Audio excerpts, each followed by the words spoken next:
Everything he did was building to this climactic moment where he built us. We are what is special about creation. We are the thing that God was excited to prepare a place for and to share with.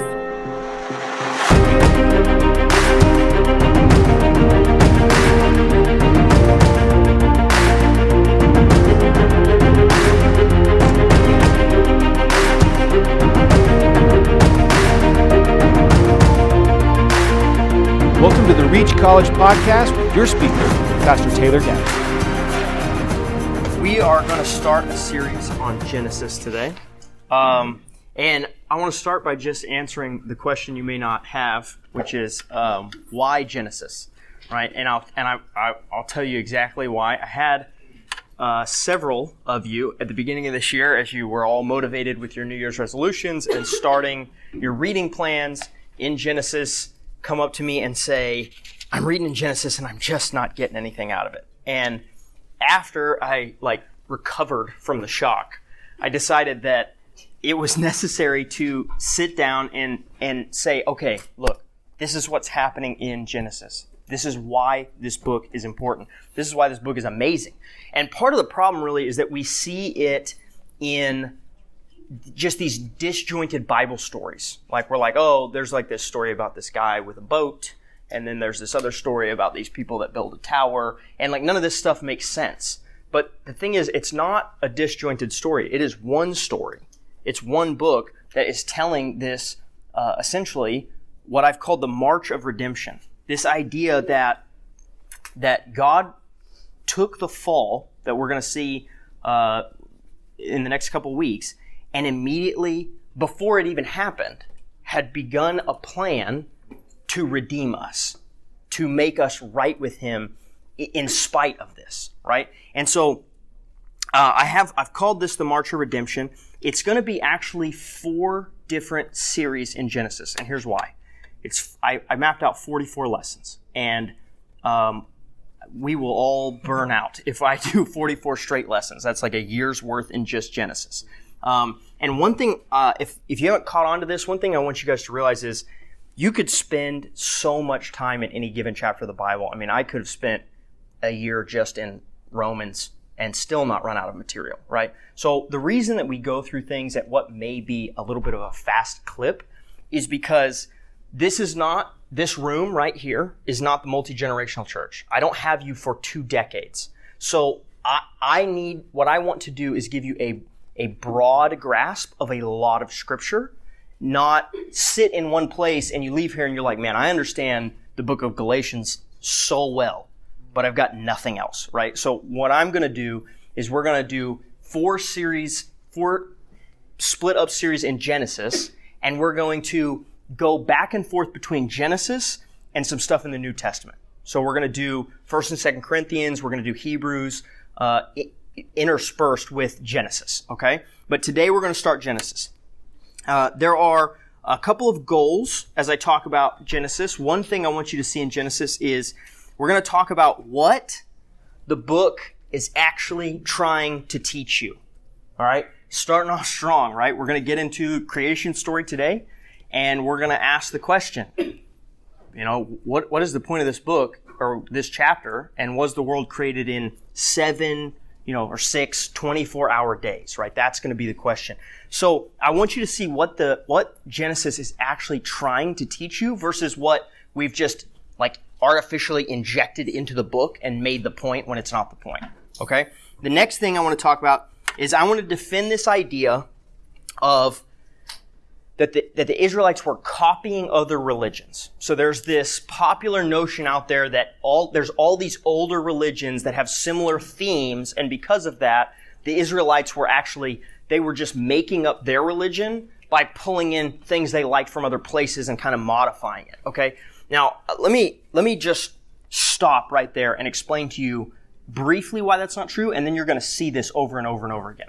Okay, if I want to explain to you something infinite and not understandable, it's really hard to start with that object. So if I said, okay, everyone brace yourself, I'm going to explain the Trinity, right? And then I come over here to the whiteboard and I've got like a marker and I'm like, okay, it's 3 in 1. but the three are separate, but they're all one, but they are different, but they're all the same, and there's three, but they're not together, but they're like, you're already like head spinning, right? Okay, so what the Israelites were doing is that they were taking popular notions around them that people knew and understood, and they were saying, okay, this is your God, but our God is an infinite of that. Better, bigger, stronger than what you have, right? So there are actually intentionally copied portions of the Old Testament from other religions.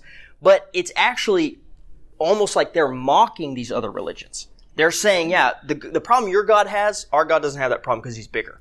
But they started with something that you could grasp to jump off to this thing that you can't grasp. This God that is so big, it's impossible to fit it in your head. So we're gonna point out multiple times throughout the books where that's happening. We're not going to catch every one. I don't know every one.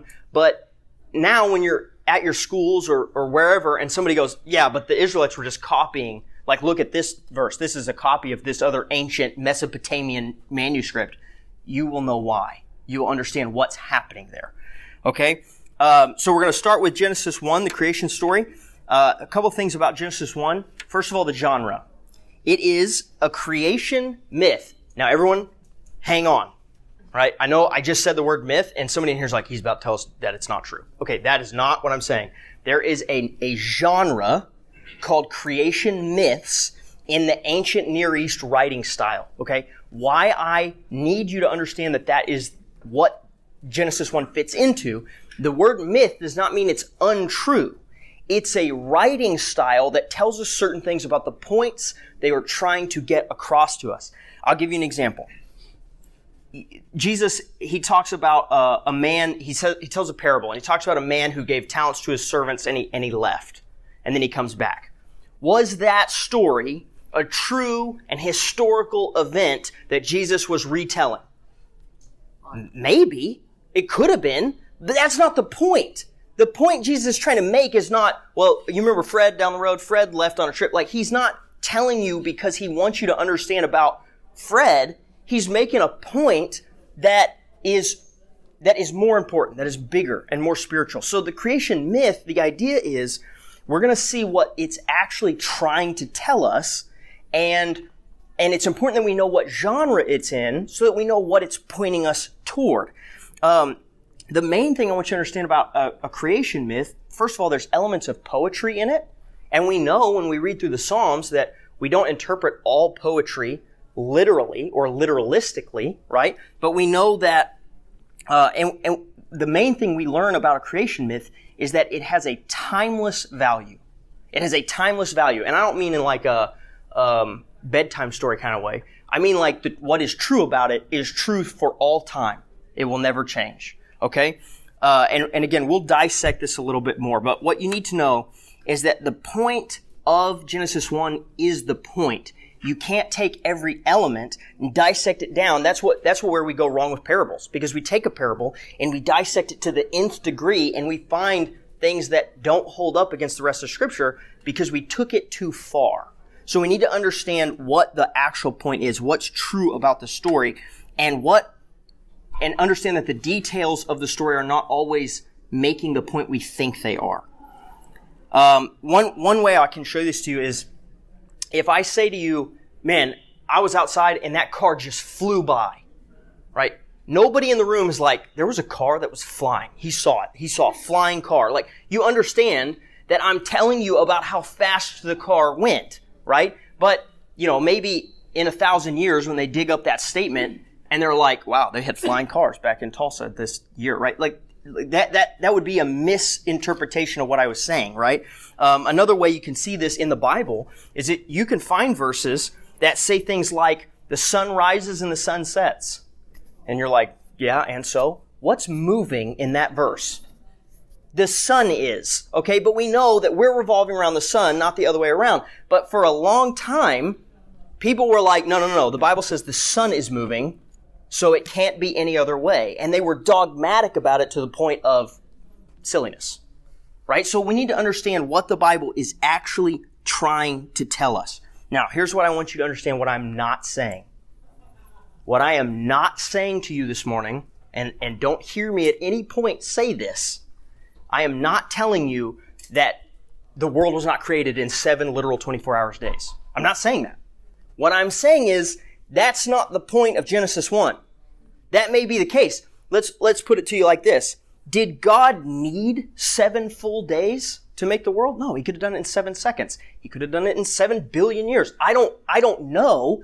I'm not told. If you want to, I'm okay with you believing that this is talking about 7 literal days. I don't think that's outside of the realm of things that can be true. What I'm saying is that's not the point. And when we focus on that, we miss the point.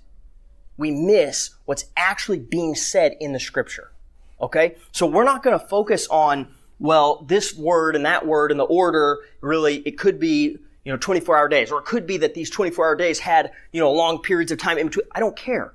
The timeline is not important. That's not what God was doing when he gave us Genesis chapter 1. Okay? So that's what we're going to look at when we look at this. And as a side note, I want you to understand, first of all, you should look up the book, 7 Days That Separate the World. 7 Days That Separate the World is a book about this entire debate.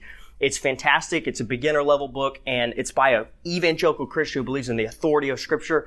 And he's actually the one that makes the point.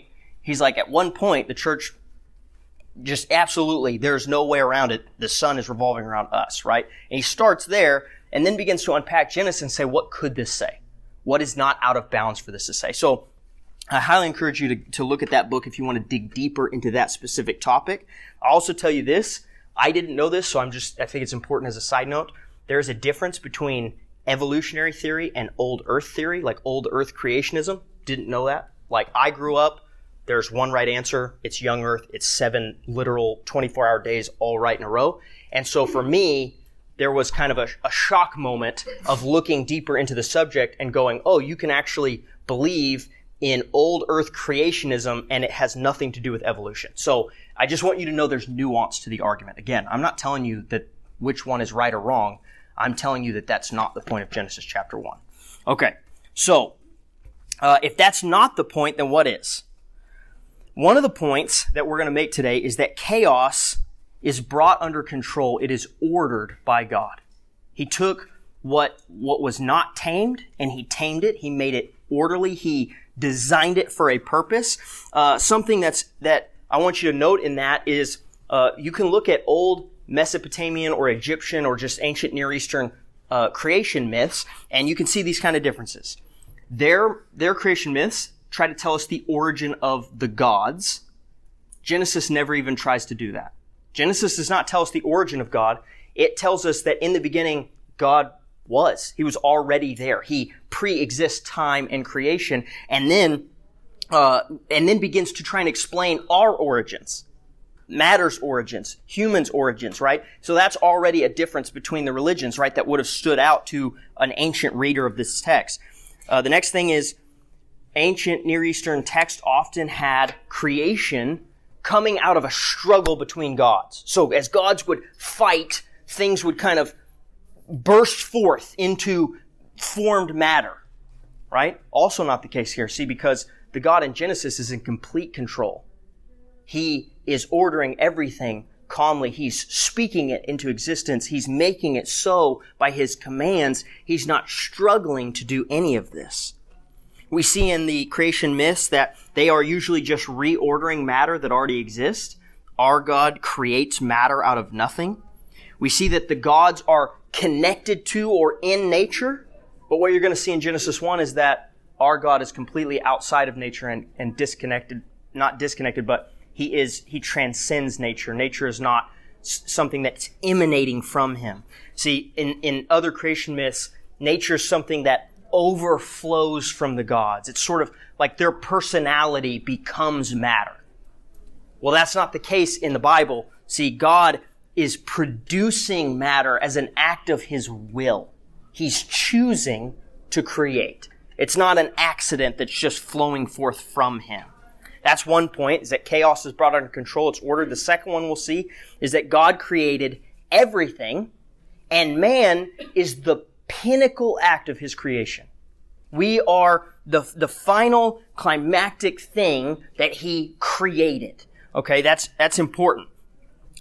There's a theme that's going on in this you'll see in Genesis chapter 1, you won't see it because it's not in English, but in Genesis chapter 1, I'll tell you that the word used for God is Elohim.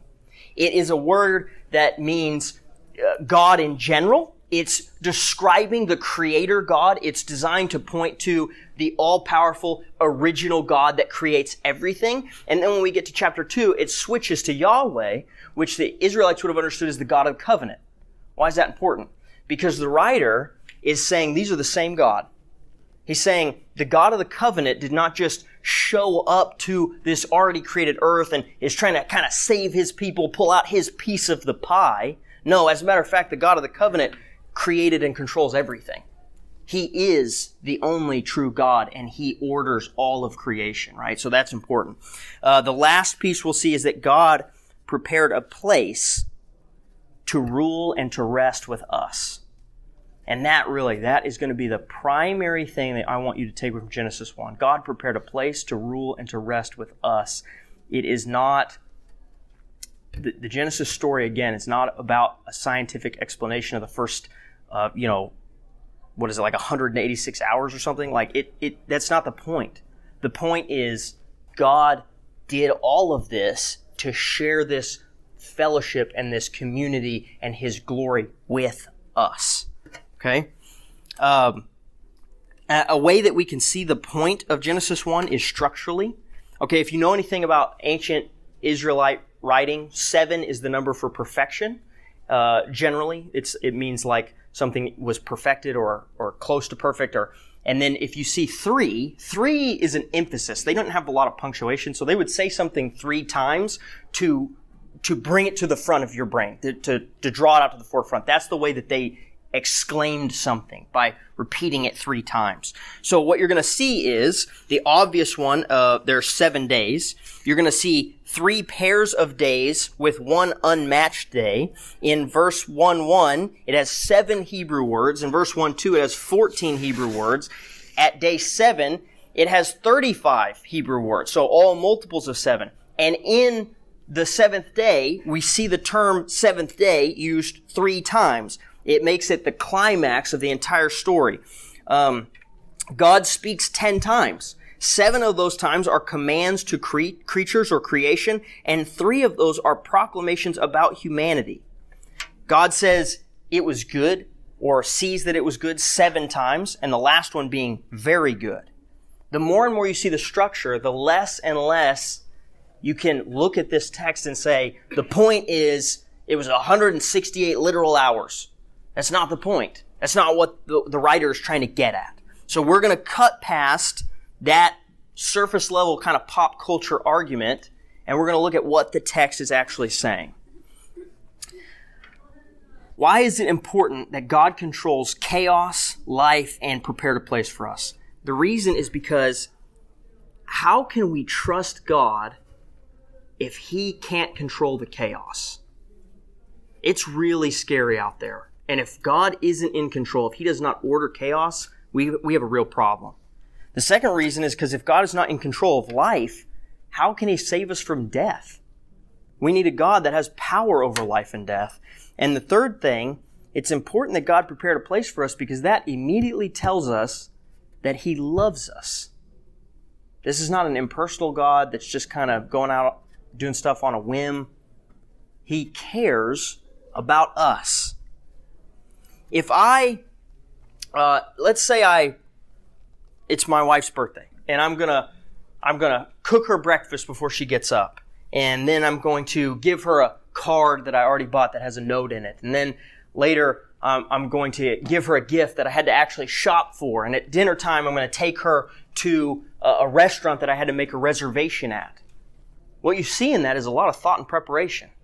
You see something that I planned, and it means something because it was prepared, because there was effort that went into it before she ever knew about it, right? Alternatively, if I wake up the morning of her birthday and panic and put a half-burnt candle into a cupcake or maybe a muffin we had earlier in the week and sing her happy birthday and go to CVS and pick up like a stuffed animal and then we order pizza, that's not very well prepared. That's a pretty last second kind of day. Now, is she going to love me any less because of that? Probably. But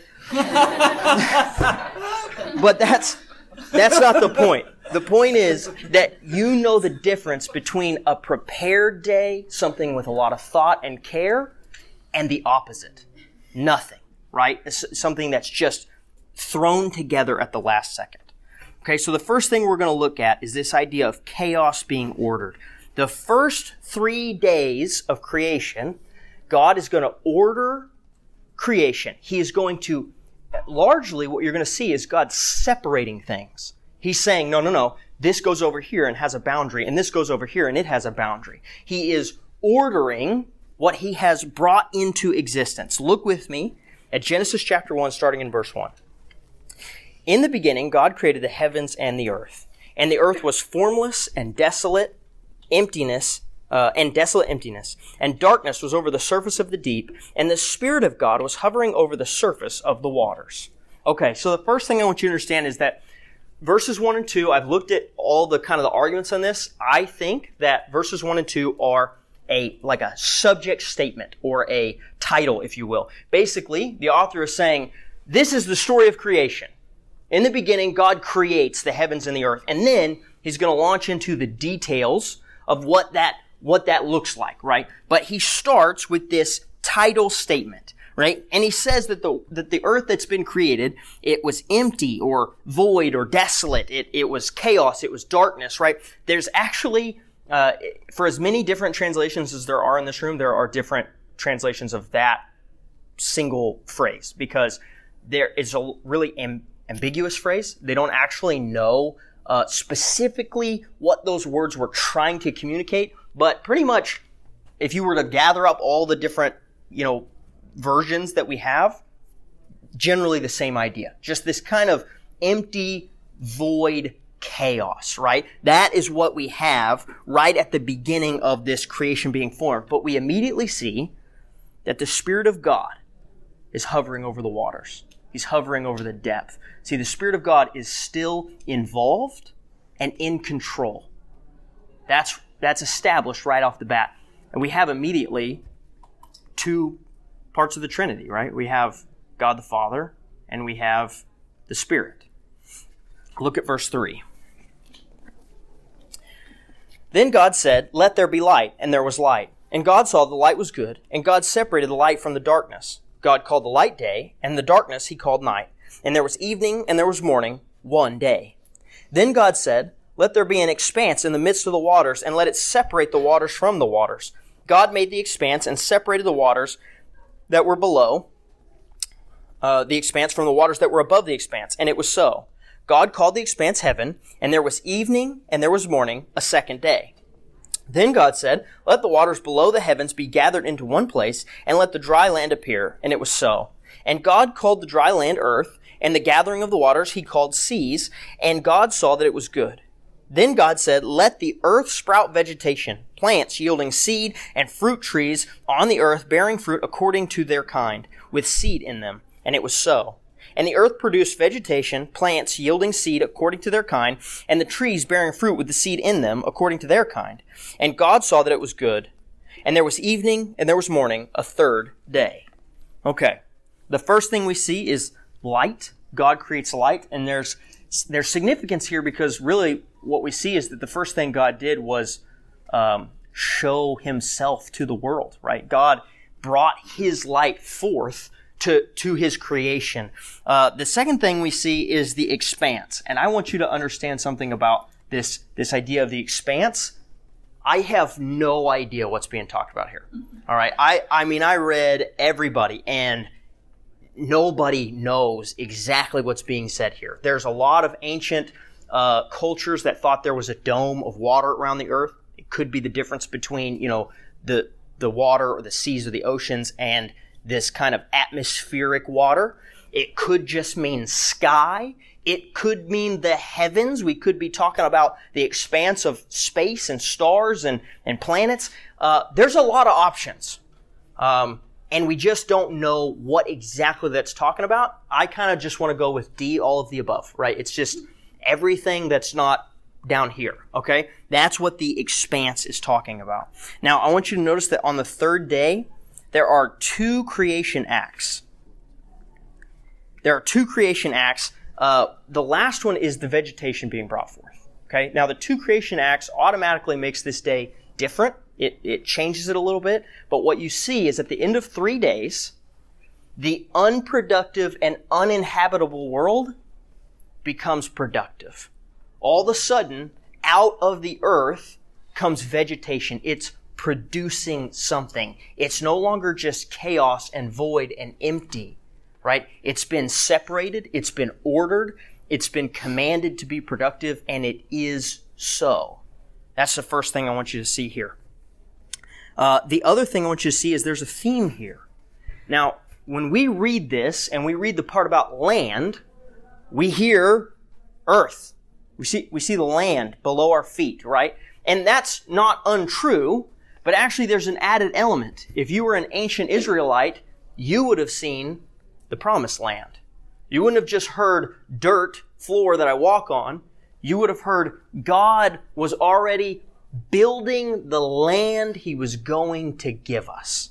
It was for us. This land theme is going to continue not just through Genesis, but through the entire Bible. God is bringing us to a place that He's preparing for us. Another theme that you see there is the seed. He starts talking about the seed producing in like kind, and this idea of a seed is going to carry its way through the Bible until the seed of Adam and the seed of Abraham, the seed becomes Jesus Christ. So right off the bat, there's already a promise, a hint, a seed of this Messiah that will come. God is in charge of the chaos.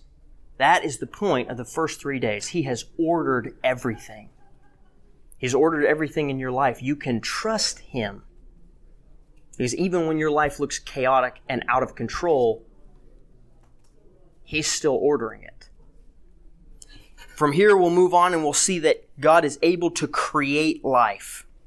See, the Old Testament has this theme of God's control over life that goes through it entirely. You know, we see things like Moses, right? Moses brings about the angel of death. And the angel of death takes the life of some and preserves the life of others. Then we see people like Elijah who, by prayer and petitioning God, someone comes back to life. And then we see Elisha do the same thing. And then later we'll see Jesus call Lazarus forth from the tomb. And every single one of these moments is a proclamation about God's control over the most uncontrollable thing in all of humanity, the reality of death.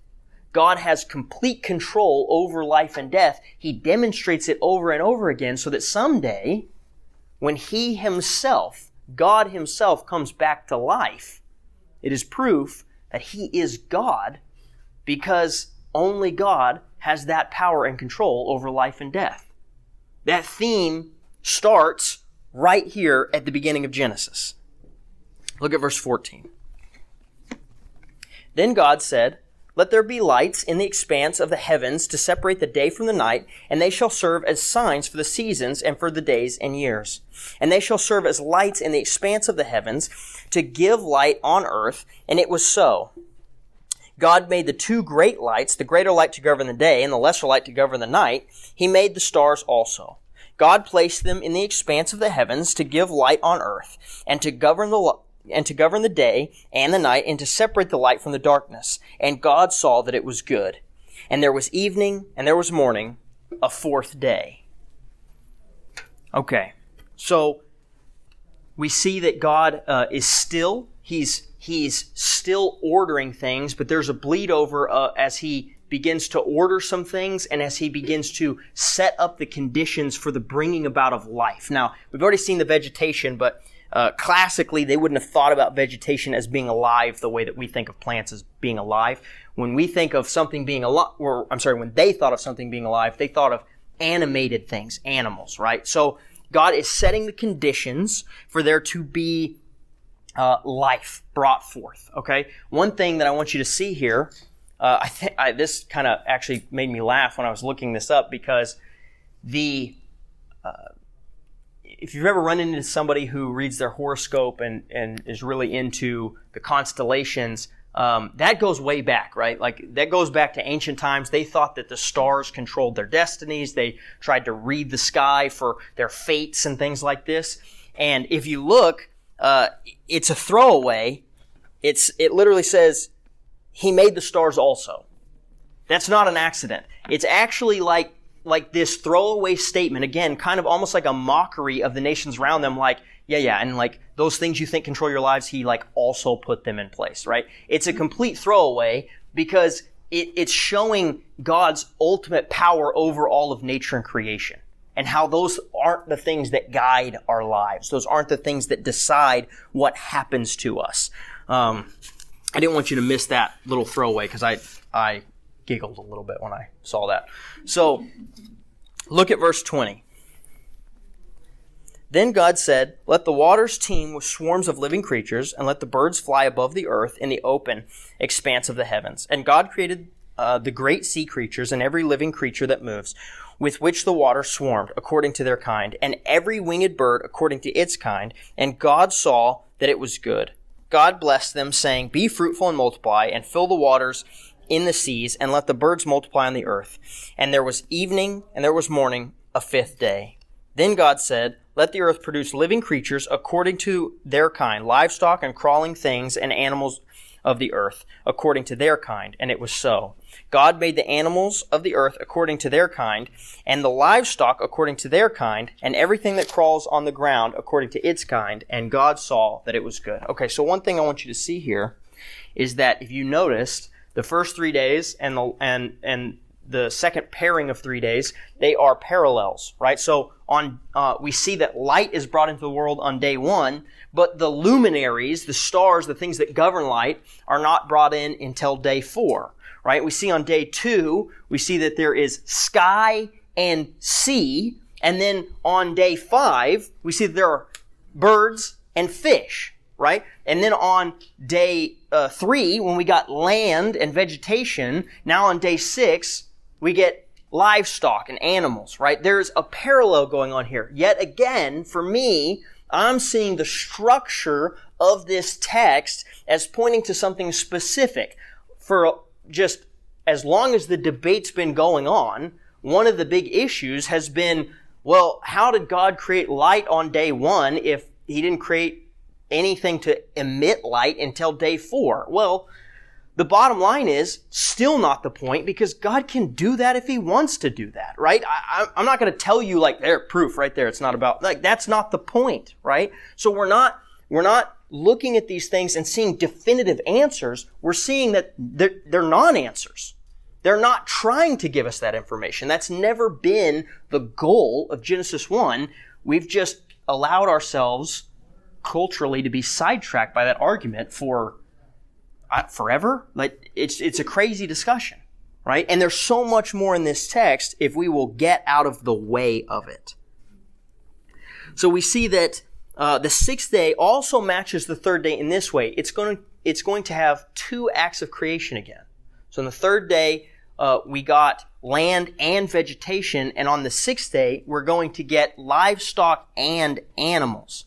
But something I want you to note about, livestock and humans, but something I want you to note about the difference between the livestock, the vegetation, and the humans is that the livestock and the vegetation are brought forth from the land, as in almost as if God commanded the land to produce them, and then they are brought forth according to their kind. And we'll come back to that, but just keep that in mind. They're brought forth according to their kind. Now, I want to point something else out to you here.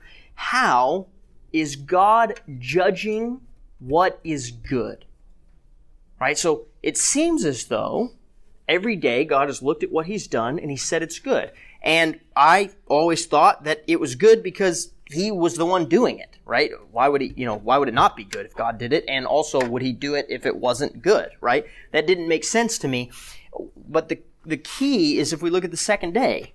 The 2nd day, He doesn't see anything good. It's the only day that we pass by without that comment being made or assigned to it. And we know when we get to the creation of man, He's going to say that it was very good. we're going to amp it up. So between those two clues, here's what we need to understand. God was judging what was good based on whether it was suitable for us. He was literally preparing all of this for us. This entire endeavor is so that He could share this community with humanity, with mankind, with each and every one of us. He was preparing a place for us. So the key is that as He's walking through what's good or what's not good, He's judging it based on what makes it good to share with us. This is incredible. See, I need you to understand something. We say, like, why did God create? Well, so He could be glorified. Okay, that is not untrue, but I need you to understand something about that. God was glorified before there was creation. God didn't need us to be glorified. His glory was perfect before we ever came onto the scene. So what's the difference? God created so He could share His glory with us. We get to participate in that. We get to benefit from it. This is huge. This is a big difference. God controls chaos. He has control over life, and He loves us enough to prepare a place for us. What is the point of Genesis 1? The point of Genesis 1 is going to come right here as we see this climactic perfection, right? We're going to see the pinnacle creation act, and then we're going to see the goal of it all. The climactic moment of the story actually tips into chapter 2, and it's what the point of all of this has been. Look at verse 26. Then God said, "Let us make mankind in our image according to our likeness, and let them rule over the fish of the sea, and over the birds of the sky, and over the livestock, and over all the earth, and over every crawling thing that crawls on the earth." So God created man in His own image. In the image of God He created him. Male and female He created them. God blessed them and said to them, "Be fruitful and multiply, and fill the earth, and subdue it, and rule over the fish of the sea, and over the birds of the sky, and over every living thing that moves on the earth." All right, so the first thing I want you to see here is that as God creates man, He does not bring them forth from the land. Now, what I don't mean, we know we're going to get to Genesis 2 where He's going to create Adam out of dirt, right? But what I mean is that God was directly involved in the creation of humans. He didn't call forth from the earth to produce them, right? God intentionally molded us directly, right? On top of that, it says not of its own kind, right? The livestock were of their own kind and the vegetation was of its own kind. What's the difference? We are of the kind that shares with God. This is a huge deal. We are separated from everything in creation because we are the only thing made in God's image, the Imago Dei.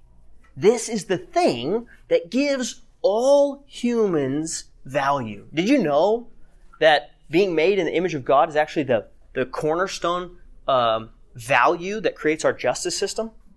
The reason that we have a justice system and that it works the way it does is because we believe that every single individual has value from their Creator built into them. It's who we are. This is a huge deal. Now, I want you to see something else that's shocking here to the cultures around them. It's actually not a completely original idea that men were created in the image of God. Right? You can easily just step over to their neighbors, the Egyptians, and you can see Pharaoh saying that he was made in the image of God, that he was a god, right? There are two shocking elements to the way the Israelites wrote this piece. The first shocking element is this. It's not just kings or elites or rulers, it's all men.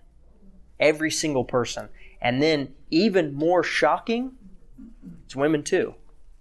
This would have been mind-blowing to the ancient Near Eastern cultures that surrounded them.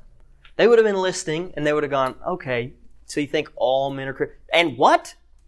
Did you just say women? Like they would have had their minds blown in this moment. And here's what I want you guys to see. From the beginning, women were a part of this. Women aren't an afterthought. They're not a lesser piece of the pie. They were from the very beginning made in God's image and on equal footing with men. I'm going to point this out to you, but you're going to see that the dominion of men over women doesn't start until the fall. It's a consequence of sin.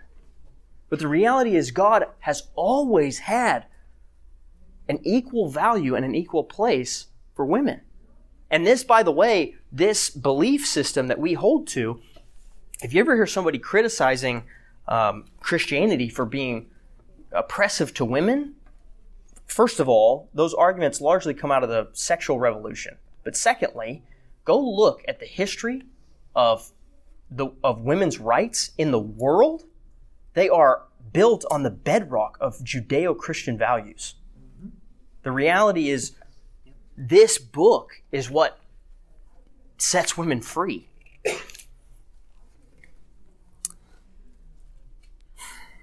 Now, the next question I want to ask is, what is being made in God's image?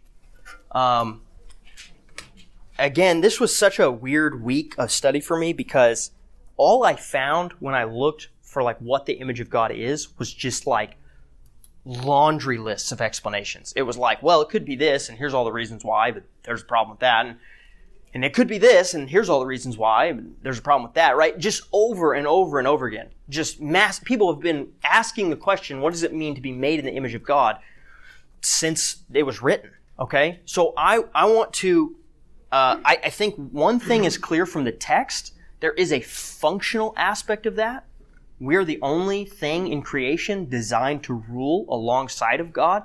There is dominion in our nature. It is for us to help God.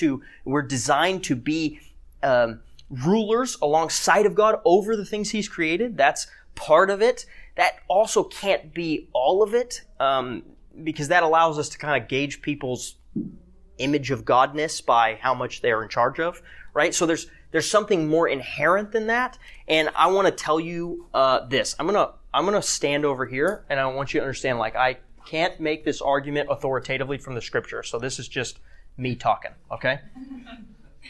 I think that one of the main things that is in the image of God is we're the only thing created that can have a connection with the Spirit of God.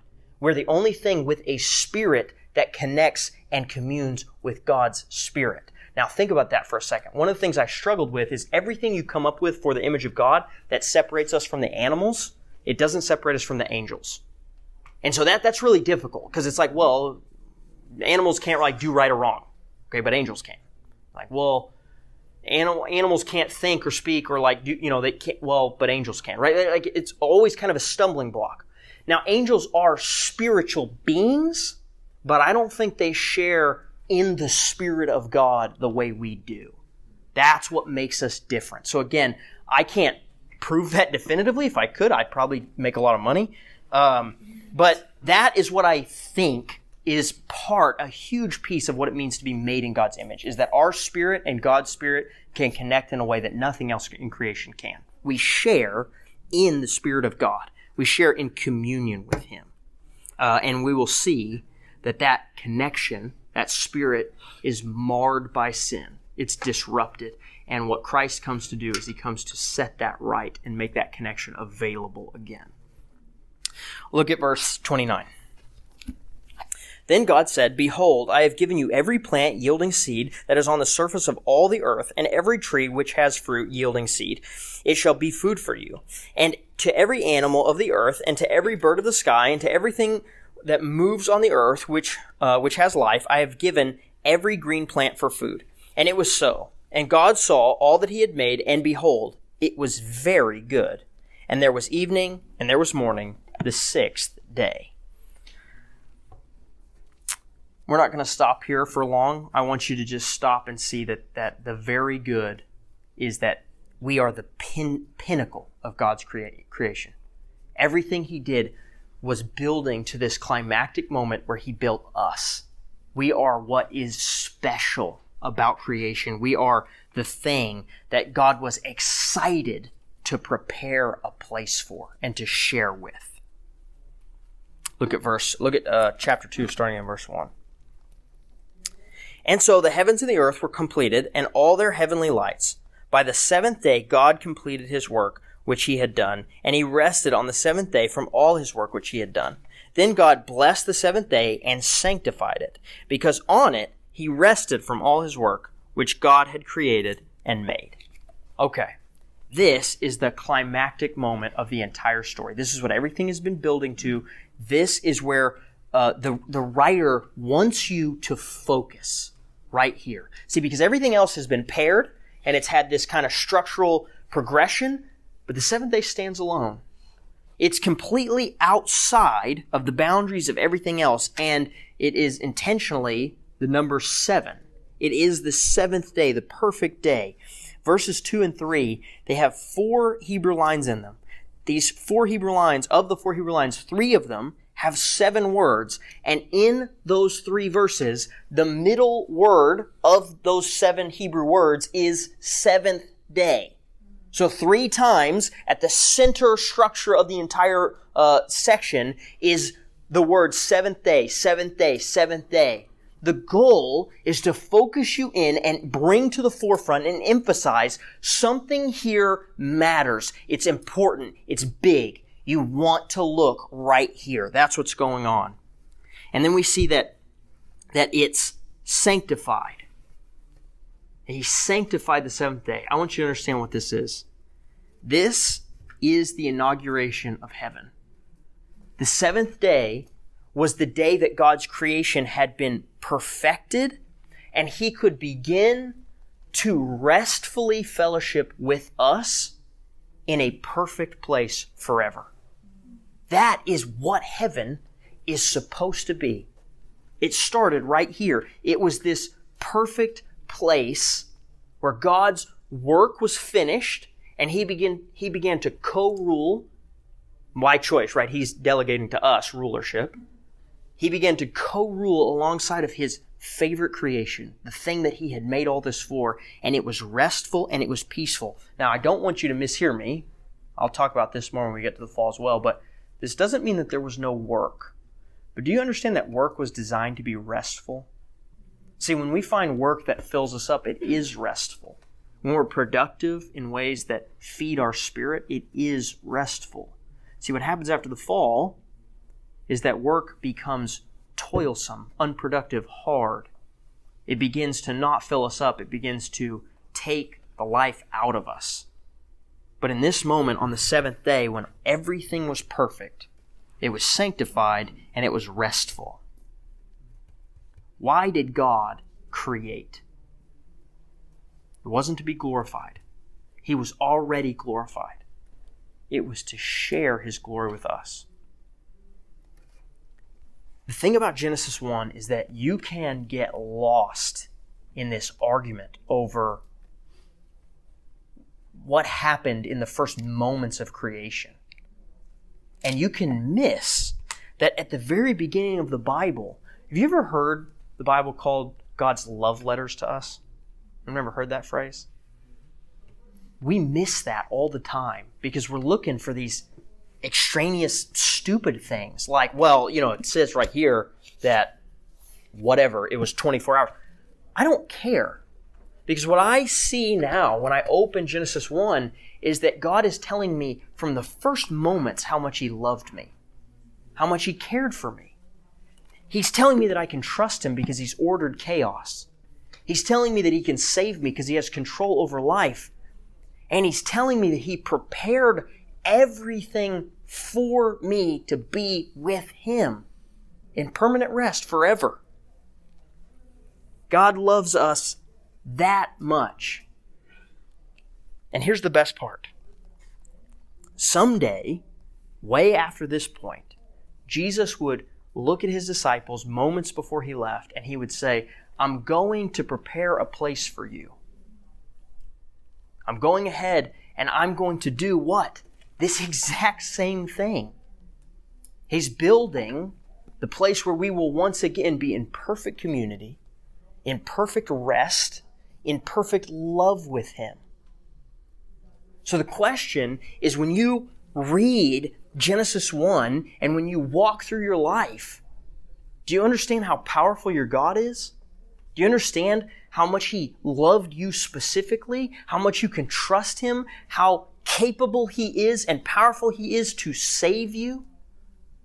Because if you get into Genesis 1 and Genesis 2 and you're trying to dissect the minutes and hours of the verses, you're missing the point.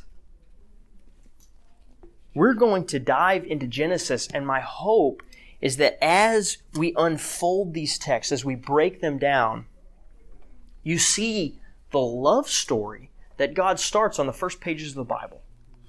That from the very first moments, from the first time He mentions the seed and the land, He has a plan to march redemption all the way to the cross. It's already started. And we're not off the first page yet. So, spend time this week asking yourself what you actually believe about your God. Is your God all-powerful to save? Is your God all-powerful to control the chaos of your life? And does your God actually love you? We'll see in, I think, 2 weeks, the oldest attack of the enemy in the entire Bible. Did God really say that? And God, on the very first page, has already said, I love you. So don't believe the lie of the enemy that says, did God really say that?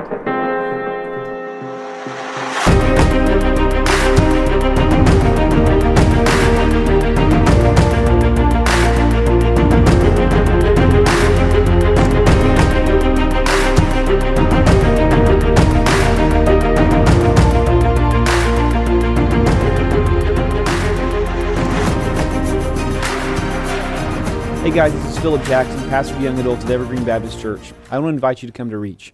We meet every Tuesday night at 7 p.m. at Evergreen Church in South Tulsa, just east of Mingo on 111th Street. The mission of Reach Tulsa is to cultivate a young adult community that's defined by real transformation and the sincere pursuit of a godly life through training in biblical disciplines, personal development, and intentionally transitioning into independence as mature members of the body of Christ.